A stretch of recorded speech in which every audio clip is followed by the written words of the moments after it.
I think the best way for a beginner to understand the major arcana in tarot, the 22 major arcana, is if you understand that there are two very different ways of thinking about these cards. So what you will find in a lot of books and a lot of YouTube channels and a lot of teachings, or from a lot of teachers, is a more spiritual interpretation of the major arcana, in the sense of it being connected to the 22 letters in the Hebrew alphabet, or alphabet, going from Aleph to Tav, I believe it's called. I'm in the process of learning Hebrew, so my pronunciation may not be correct. So you could think about the 22 major arcana as being connected to the Tree of Life, the 22 paths in the Tree of Life, the Hebrew alphabet. And the Hebrew alphabet as an alphanumerical system, system, I suppose, could be seen as a divinatory system in and of itself, a way of talking to the divine, effectively. That's kind of how I think about it. So it's not just an alphabet, and this is why I believe we use Hebrew when it comes to studying Kabbalah, because it is an alphanumeric system, in the sense that the 22 letters can be thought of as numerical values as well. All right. Now, so an incredibly spiritual system we have here with the 22 major arcana. So that's kind of one way of thinking about it. And if you think about it like that, you can think about this as a spiritual path from the Fool, going through from the Fool, we go through to the Magician, the High Priestess, the Empress, the Emperor. So they are stages that we all go through on a spiritual journey. So the process of kind of waking up, the process of going back up the Tree of Life from Malkuth up to Kether, the crown, rejoining the divine and getting off the ever never-ending cycle of rebirth, which is what Aleister Crowley called the great work, right? This could be, the 22 major arcana could be seen as a map. So there's stages you go through. Now, when I started to think about tarot like this, it really kind of helped me to understand, they are steps. They are steps, right? And so they're in order. For that reason, we go through the different stages, okay, until we get to the world, right? And that final card, the world, is a kind of, I think of it as almost like a portal, almost like crossing the abyss in very kind of esoteric, Kabbalistic terms. Now, if none of that makes any sense to you, don't panic, because there's another way. Right, but I just wanted to talk about the two ways, because you'll hear people talking about that. Like, for example, Damien Eccles, one of my favorite authors, has made many videos about tarot and talking about it in that way. Okay, and of course, the Fool could be seen as this sort of the soul or the oversoul, and so it is an archetypal journey, the Fool's journey, right? And you see this in the book Young in Tarot, An Archetypal Journey by Sally Nichols, which I have a copy of. And when I started to kind of think about that, I thought, okay, now I get it. It's an archetypal journey, in the sense of it's the journey that every soul makes to sort of overcome the soul amnesia that we go through when we're incarnated into the body, in order to remember who we are, remember the divine parts of ourselves, and to reconnect with one source, one force in all the universe. And so we don't have to reincarnate anymore, which is why we study magic, right? That's the whole point of it. Okay, so that's one side. Now the other side is these cards do not, and this is how I tend to think about the 22 major arcana when I'm doing readings for people. I do not, and this may sound like sacrilege, I apologize for the tarot police out there, but this is just my way of thinking about this. I don't particularly think about the major arcana as being any more of a big deal than any other cards. I think about tarot as a kind of linguistic system. I have to. So I think about verbs. So I'm going to give you my primary vibes, which I've done for the wands, the cups, the swords, and the pentacles. We're going to do the same thing, and I'm going to tell you what I think about, what pops into my head when I look at these cards. So I look at the Fool. I think to begin, to start, right? And usually to be off to a good start, to be pretty enthusiastic, but still maybe to be a beginner, or to be young, or to be a bit naive, you know, a bit foolish perhaps. Now in reverse, it tends to be more negative, but it tends to, for me, it tends to sort of represent something like, again, giving you real life situations. You've met someone, they're only interested in sex, they're not interested in a relationship. Or you're starting a new job, it's not right for you, it's not going to go well. Or someone is being bullied, they're being taken advantage of, they are being led astray, perhaps, you know. Someone is falling into bad company and doing things that are not going to serve their highest good. Okay, so the Magician, I tend to think about someone who is skilled, to be skilled. Again, you see the way I'm forming sentences, very simple sentences that are verb. The focus is on the verb, the doing word, to be. You are skilled. You were skilled, you will be skilled. He, she, they are skilled. They were skilled, they will be skilled, right? So this is how I tend to think about it. The Magician in reverse tends to be someone who is lacking skills, who's maybe a bit of a, you know, a shyster, I suppose.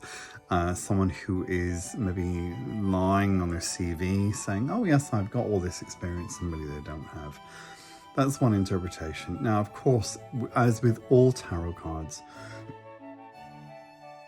if you think about tarot representing the 78 tarot cards in total, representing your entire vocabulary, then you can start to see how these cards can represent a multitude of different things. I mean, oh my gosh, especially the major arcana. There's so much going on. We have, of course, a magician who has an infinity symbol above their head, which gives you a sense of that kind of rebirth, you know, reincarnation, an everlasting soul. We have this sense of as above, so below, the macrocosm, or the microcosm in the macrocosm, because one hand is up, one hand is down. Also, the gestures are very similar to the Hierophant. There are similar gestures with a lot of other cards. There's a load of different, you know, symbolism. There are more Easter eggs than in a Taylor Swift album, right? And then, of course, we have got the pentacle, the cup, the sword, and another wand on the table, right? He's holding a wand, or he, she, or they are holding a wand. Then we have another, what seems to be like a staff on the table. So you have this person having command over the 4 elements. Now, what are we talking about? Are we talking about parting the Red Sea when we say command over the element of water? No, we're talking about the elements representing our emotions, water, our will, right? Why we're here, what drives us, what makes us passionate, what makes us want to do stuff, to do or to make. The wand, element of fire.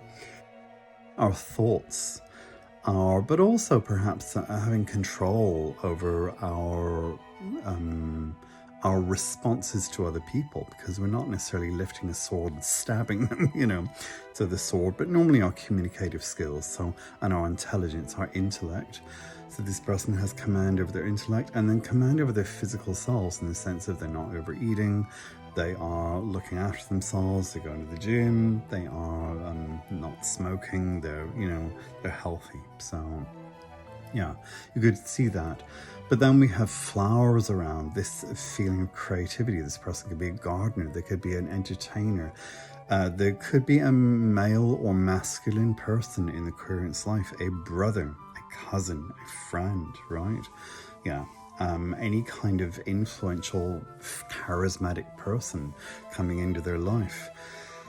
So there's a lot going on, but I tend to think about as, you know, the magician in a very simple sense. My primary vibe is to be skilled, to not be skilled, or to be, you know, a scam artist. So the magician in reverse perfectly describes all of those people on TikTok who send you messages saying, I saw your name, I read your name, and I felt a strong connection. Can I consider you for a reading? In other words, can I scam you out of $100 to tell you a load of stuff that you already know about yourself? Okay, the High Priestess. Again, I'm going to try and just give you one or two ideas. I tend to think about the book. This is how this card manifests for me. This person is holding the Torah, which looks like a scroll, which could be seen as a book. So, you know, the book of the law. So I think about the book card in Leno, and the way that this manifests is usually for me, the person doesn't know, isn't aware of something. They're about to discover a piece of information. So to be about to find something out, or to need to find something out, right? So it can be a very secretive card.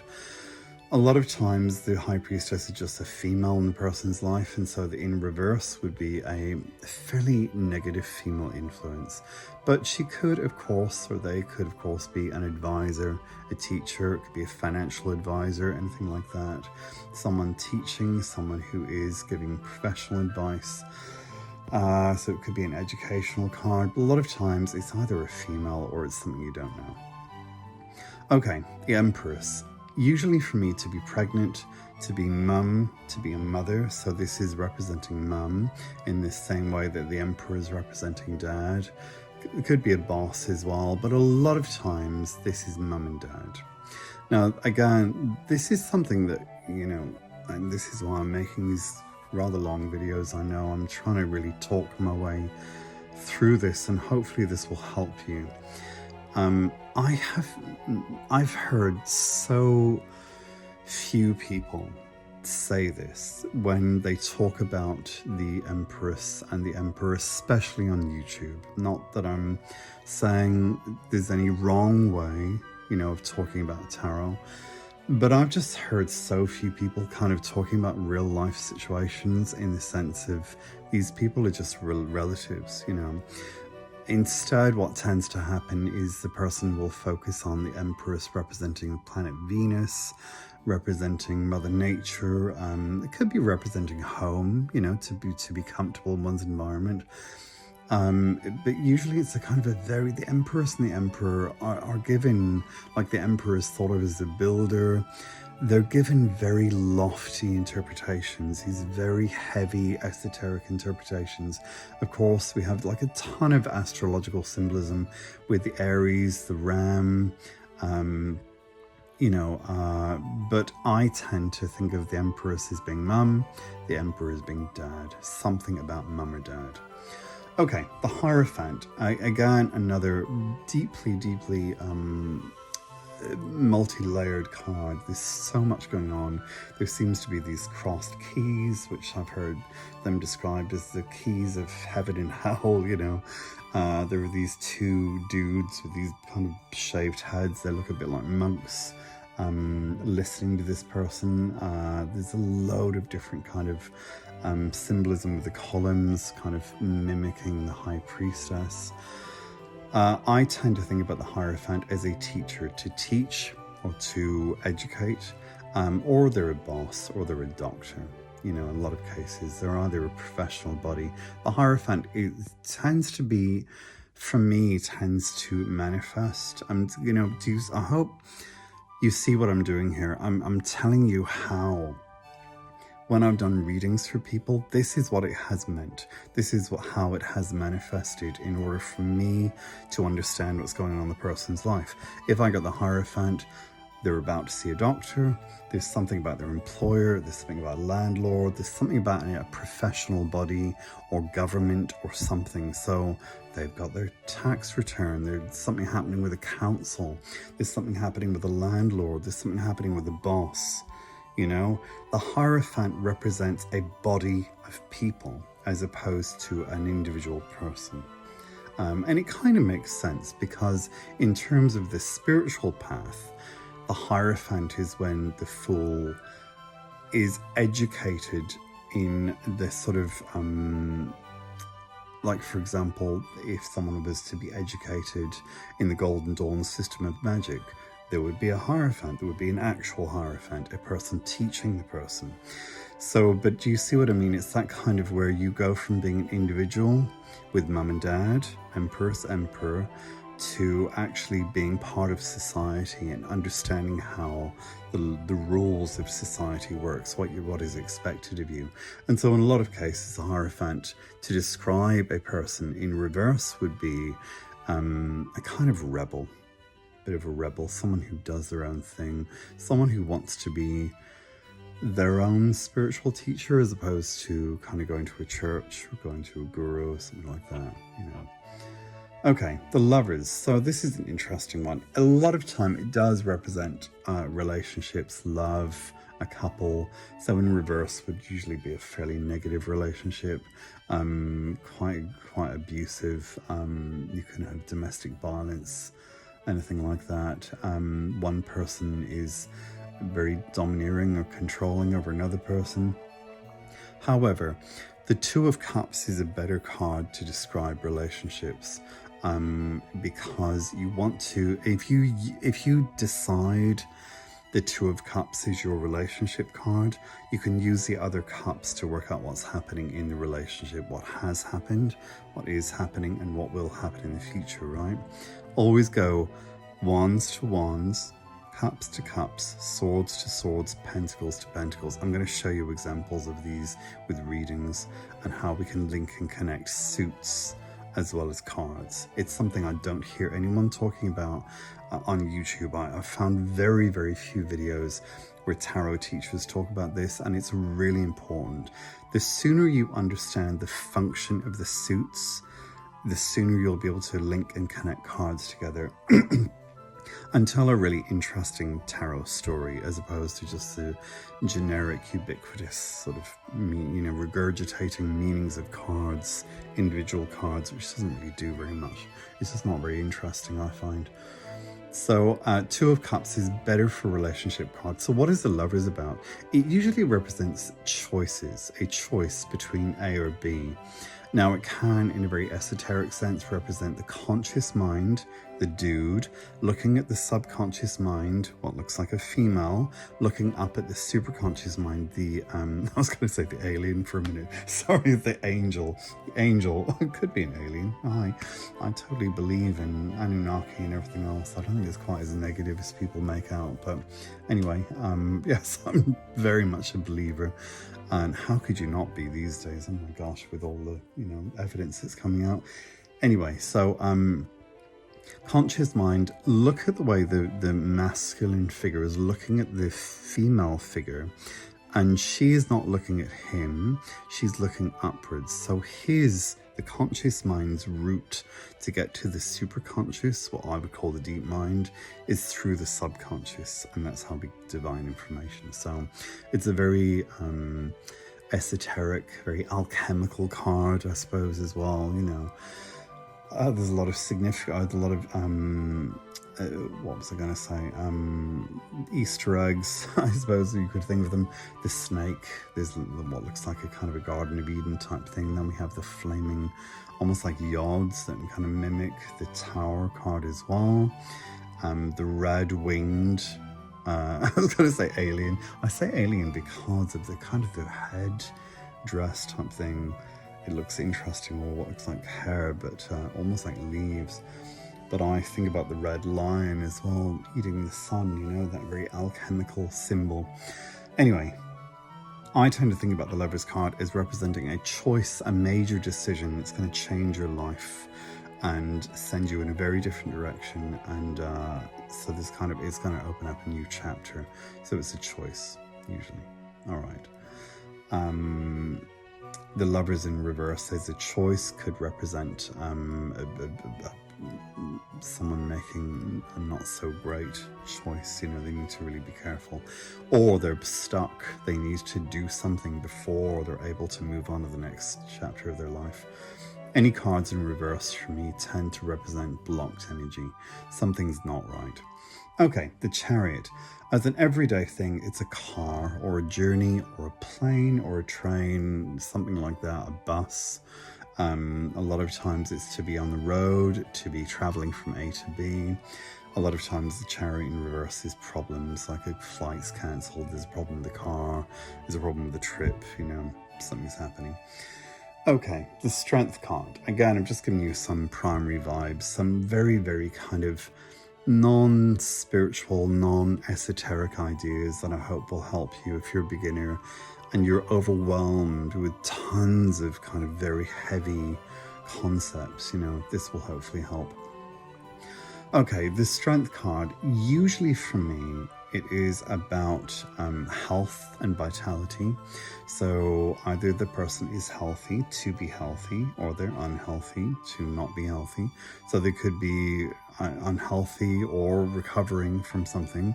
Maybe they've been ill, to be ill.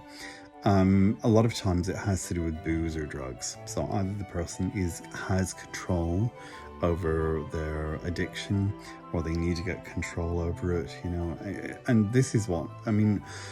Again, thinking about all of the readings that I do or that I have done in the past, what do we end up talking about? We talk about love, we talk about family, we talk about money, we talk about sex, we talk about addiction.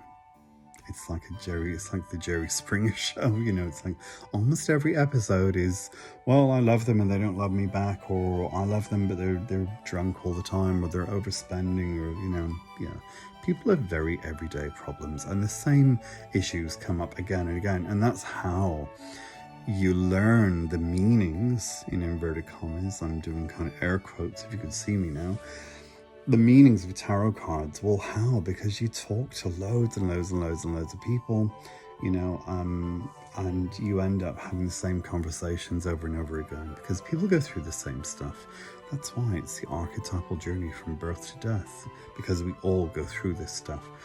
Okay, the Hermit. Usually the person is taking time out. The Hermit in reverse would be a very lonely person, a very socially awkward or isolated person. To be a hermit, or describing someone who just doesn't spend time with other people. But also, a lot of cases, the walking stick or the staff, the beard, the lantern can represent an older person, a more mature person who is struggling with mobility, who's struggling with eyesight or hearing, or just frailness. It could be someone, male, female, someone suffering with arthritis, osteoporosis, anything like that. Okay, the Wheel of Fortune does tend to represent, only I think in one reading that I can think of, did the Wheel of Fortune ever represent a casino or winning the lottery. Usually people tend to focus on the fortune bit. I'm actually going to read to you a little bit about this card because it is a very interesting one. I tend to think about the wheel as things that go around in the sense of habits, cycles, to be in a habit of doing something a lot of times, or to be evolution, to evolve, in other words, to go up one level. So how do people evolve? Well, they go from being single to a relationship, they go from one job into another, maybe they get a promotion at work, so it could be like a Six of Wands. In a lot of cases, the Wheel of Fortune reverse is that the person's stuck. They're not able to evolve. They're not able to move forward. They're not able to get out of these nasty habits. Maybe they're drinking too much. Maybe they're overeating. Maybe they're not exercising, or they're in the habit of, feeling bad about themselves. They just have bad habits like smoking or whatever, overspending. But also, now I'm going to read this because this is actually something that I wrote for a potential book. that I'm working on. Okay. It's often seen as the wheel of suffering from which the soul must work to free itself, which is why we have all of this imagery. There's so much going on in this card. Oh my gosh. I think of the Wheel of Fortune as a kind of wheel of the heavens. It's like the wheel of the zodiac. If you were to look up into the sky, you would see the 4 fixed signs. We've got Taurus, we've got Leo, we've got Scorpio, and we have got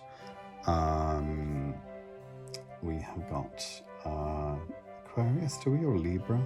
Can't think of the other fixed sign. Anyway, the 4 fixed signs, all right, and in the corners. And then we have the other characters. I'm not going to go into a lot of detail about this, but what I will point out is the fact that like you could spend hours talking about just this one card. There's so much going on here, tons and tons and tons going on that you could delve into. But if you look at the letters, so I'm going to read this to you. It's often seen as the wheel of suffering from which the soul must work to free itself life after life, cycle after cycle, sometimes learning the same lessons repeatedly. A clue to its true meaning can be found in the letters T-A-R-O, clockwise, upon the wheel in the popular Rider-Waite-Smith deck, illustrated by the artist Pamela Colman Smith in 1909. At first it appears that it's just one word, tarot, but there are 6. We have the words rota, the Latin for wheel, R-O-T-A, tarot, T-A-R-O, a derivation of tarot, arot, A-R-O-T, which means cultivate or grow, from the Latin aro or orare, orat, O-R-A-T, speak from the Latin, the Latin for speak, oro or orare, Torah, law, from the Hebrew word Torah, and finally Ator, a derivation of the Egyptian goddess of love Hathor. According to Mark Passio, who is a writer, podcaster, and creator of the website whatonearthishappening.com, when we put these words together, we could say the Wheel of Tarot cultivates, it speaks the law of Hathor. And then to simplify that message, we could say the Wheel of Tarot brings order by telling us the law of love. So, which is totally true, and that's where it ties into the 22 Hebrew letters of the Hebrew alphabet, in the sense of it's a map. It's a teaching tool, but also a kind of a spiritual map. Anyway, I tend to think about this as being in the habit of doing something, you know, and so either it's a healthy habit, or maybe it is something which gives stability in the sense of a 9-to-5 job, or it's something that you're stuck in a dead-end job with the Wheel of Fortune in reverse, or in a negative spiral, you know, a negative situation. You need to develop better, healthier habits. Okay, justice, to do the right thing. Again, in reverse, it does tend to describe injustice, you know, to not be treated fairly. To be treated fairly, to not be treated fairly. It could be something to do with the law, of course, as well. The Hanged Man, to be in an impossible situation, or to be punished for something, or to sort of learn from one's mistakes. If you get a parking or a speeding ticket and you decide to drive more carefully in future, then great. If you're caught stealing and you continue to steal from Walmart or Target or whatever, you know, the kind of you watch these body cam videos, well, that person is a repeat offender, Hanged Man in reverse. Okay, again, with these cards, yes, it could be seen as to see things from a different perspective. Of course, we've got the halo around the head, could represent the aura or the solar body. There's a ton of different spiritual ways of thinking about this card. But I tend to think about the Hanged Man as to be in an impossible situation. Okay, the Death card, usually to sever ties with someone or something, to transition, to let go of an old way of life, or to let go of something, to go through a major change. Usually the Death card in reverse is to not be ready to go through that. You need to still do things. Does the Death card ever mean death? To be honest with you, it's only really kind of come up a few times for me in describing a situation where a loved one has crossed over in the past. Right. I think I've said this before, a better card, and not that I would, of course, recommend that you say to someone, oh my God, you're going to die. Obviously don't say that. But a more appropriate card for me to describe illness or accident or death from, you know, whatever, illness or, you know, natural causes or anything like that, or if someone has died in the past, would be the Ten of Swords. Yeah. The Death card is more of a transformation, which is usually positive. The Temperance card, to balance, balance your books, to balance your finances, to moderate, to balance the amount of, you know, your nutritional balance. So if you're on a diet, if you are trying to drink less, if you're trying to sort out your finances, something like that, it could be an everyday card. It can also be the verb to forgive, you know. Usually Temperance in reverse is something out of balance. So someone is really overeating, they're over drinking, their money is in a mess, their home's in a mess, their life is in a bit of a mess. There's no order to it, you know. Okay, the Devil card, a lot of times for me, this will represent a very codependent relationship. This is how it tends to represent, tends to manifest. Also addiction, very much so. Alcohol, overspending, drugs, anything like that, food as well, or someone who's being a really horrible person. Normally the devil could be a devilish type person, a really horrible, mean, nasty person, you know. But a lot of times it's a relationship type situation. It's a perfect card to describe a codependent relationship. The devil in reverse would tend to represent an improvement. The person's getting out of the relationship.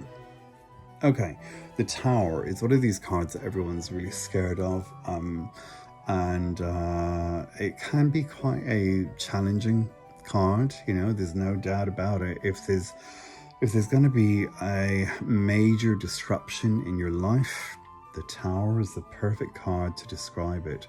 It is a perfect card to describe something which is beyond your control. Something is potentially going to happen and it's going to be life-changing.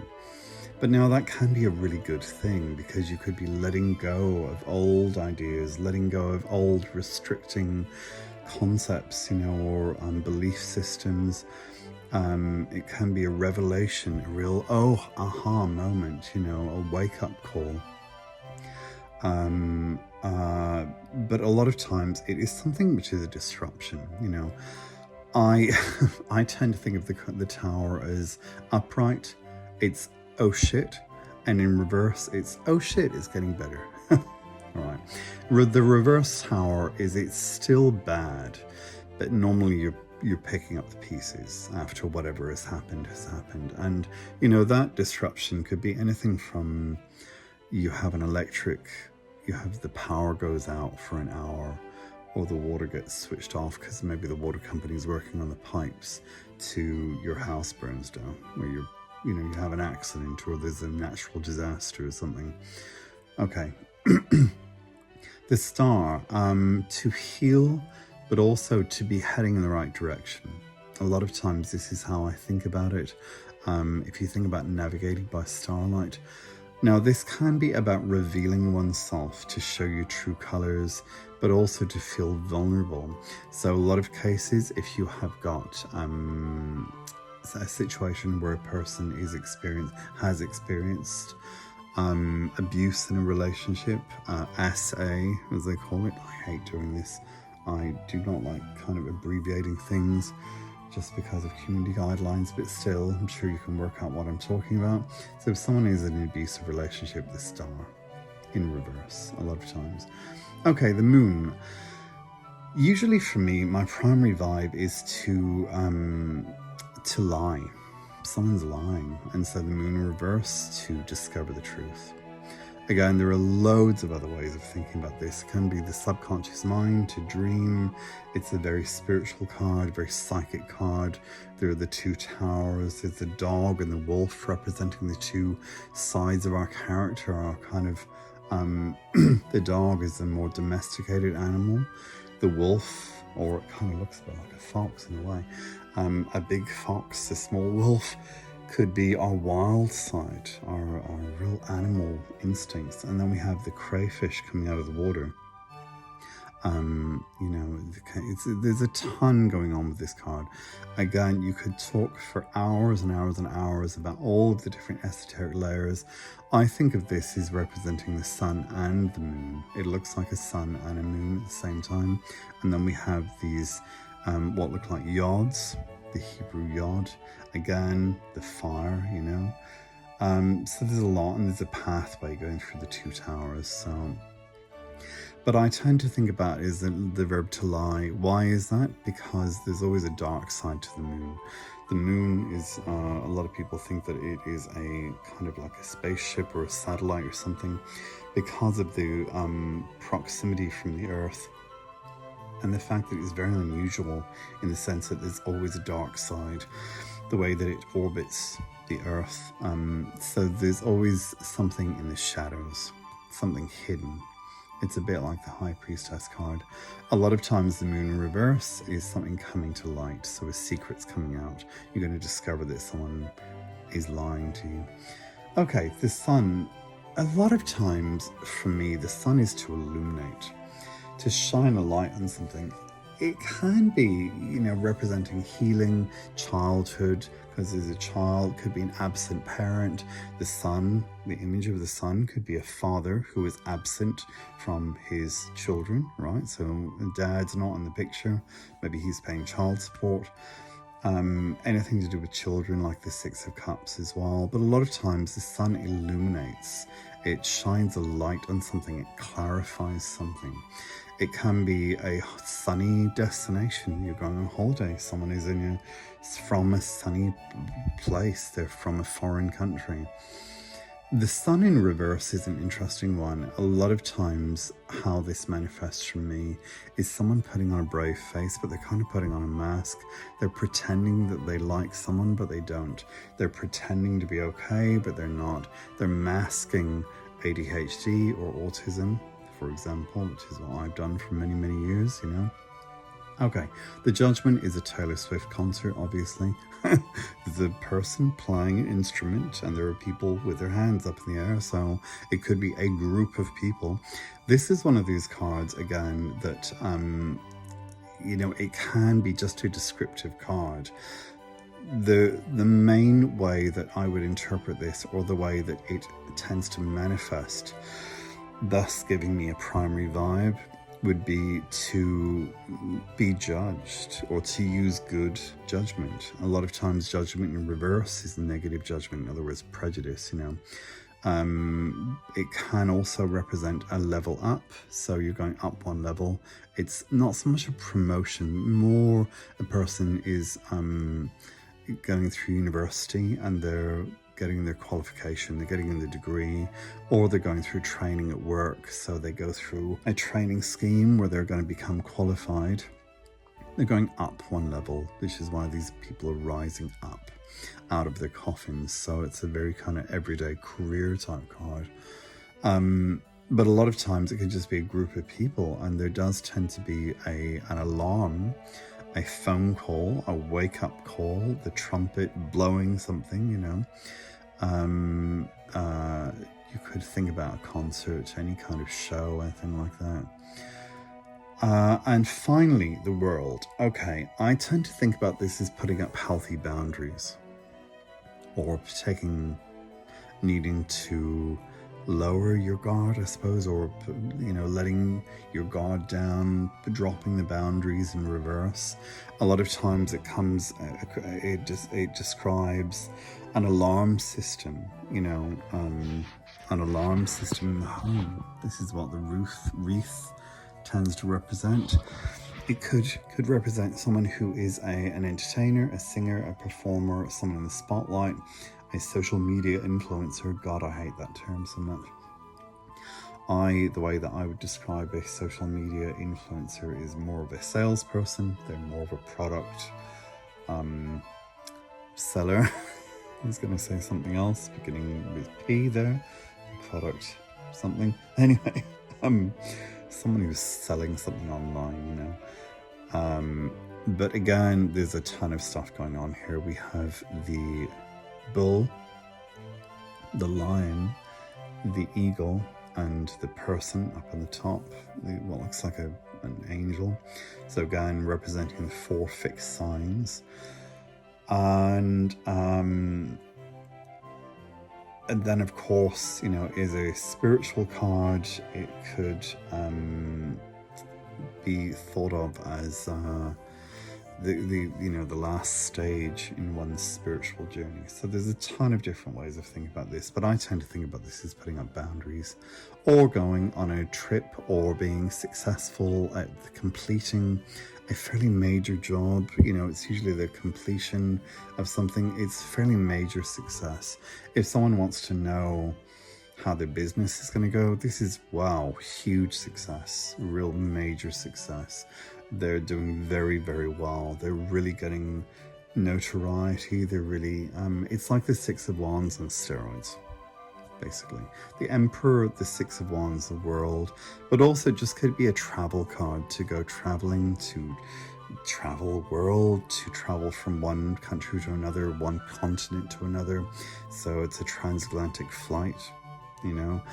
This is the thing to remember, and this is why I wanted to make these videos. In a lot of cases, when you're reading for someone, you don't know the person, you've never met them before. What you're looking at are images, you know, images, pictures that are going to help you through your deep mind, talking with your deep mind, to divine information about the person. Who are they? What are they doing? What have they been doing? Are they in a relationship? Are they ill? Are they healthy? Are they working? Are they unemployed? Do they have children? Do they not? What's the family like? What recent stresses have they gone through? What childhood traumas are there? What are their subconscious beliefs about things? What kind of person are they? Are they honest? Are they not? Are they a good person? Are they a nice person? Do they support charities? Or are they, you know, have they been in jail? Who knows? There are some really scary negative people out there. And so the thing to look for are anything that you notice in a tarot card, whatever deck you're using. My advice to you is anything that you noticing, then pay attention to that. If you think, oh, I'm looking at this lion, or I'm looking at this bull, why am I noticing the horns? Well, maybe they're a Taurus, and maybe they are a bullfighter, God forbid. Maybe they raise bulls. Maybe they are going on safari, that's why there's a lion. Maybe they are a burlesque dancer. Maybe they are transsexual, because we seem to have this kind of not so much androgynous. It could be, you know, someone who is trans, big time, because the middle portion is covered, so we don't know. So there's, you know, whatever comes to mind, kind of keep that in your mind and use that, because that is the difference between doing a really generic reading and doing a reading where you're getting a lot of information that you couldn't possibly know. You're going to impress the person. Anyway, there you go. That's a very, well, I say quick. We've spent 43 minutes, almost 44 minutes going through the major arcana. But I would say a very standard, everyday way of looking at the 22 major arcana, where we're not going into heavy, esoteric, spiritual stuff too much. We've talked a little bit about it, but not too much, because I just want to give you ways of thinking about these cards in a very everyday way, because that is what's going to help you to become a better reader initially. Afterwards, go and read all the books. There's tons and tons and tons of amazing books out there, beautiful books. Rachel Pollack's 78 Degrees of Wisdom is a very classic one. Lon Milo Duquette, Barbara Moore, Mary K. Greer, all of these incredible authors. And of course, the alarm went off on my phone as I was about to do my outro. Anyway, I hope you've enjoyed these series of videos. Next up, I will be showing example readings. I realize that I've sort of gone into maybe a fair amount of detail, but I'm hoping that these are the kinds of talks So I guess they're kind of like podcasts in a way, that you only really have to listen to once to give you a fairly good idea of how to think about these cards. I'm hoping that that will be the what you'll get from this, as opposed to being too overwhelmed. I think that we've gone through fairly straightforward ways of understanding how these cards can represent real life. Anyway, if you've enjoyed the videos, please give me a thumbs up. I'd really appreciate it. If you have not already done so, please consider subscribing, and I will see you in the next one. Bye.